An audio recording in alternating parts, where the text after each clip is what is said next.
William Dean Howells was born in 1837, died in 1920. He was born in Martinsville, Ohio on March 1837. Interestingly enough, he had little formal education. In his youth, he assisted his father, a newspaper publisher and printer. He was an active supporter of the Republican Party. He wrote Abraham Lincoln's campaign biography, which appeared in 1860, and he ultimately died of pneumonia in 1920. William Dean Howells was the chief advocate of the realist aesthetic. The realist aesthetic attacked sentimentality of thought and feeling and the falsification of the moral nature and ethical options wherever he found them in fiction.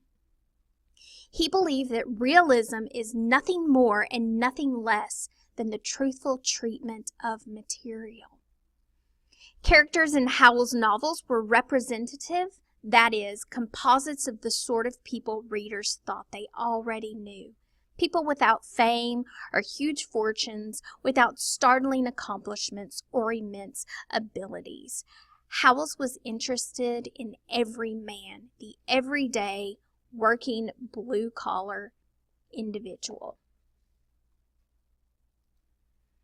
Howells, along with Mark Twain and Henry James, became one of the main advocates and theorists of American literary realism.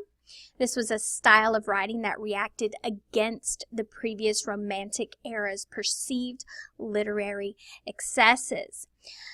Instead, the realist praised the American novel that presented characters, setting, and action as true to life.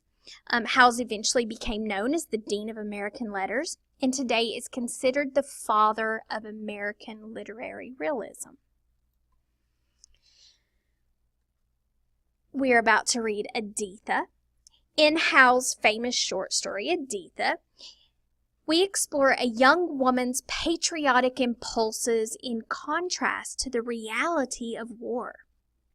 Howells sets the story on the eve of the Spanish-American War, when nationalism was soaring and the desire for war with Spain was strong. Our main character, Editha, is a young woman who lives in the ideal.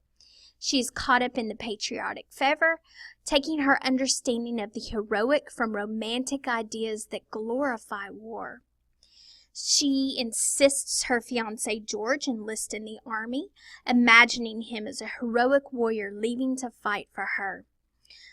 This story contrasts Editha's naive understanding of war with the grim reality of what war means for George.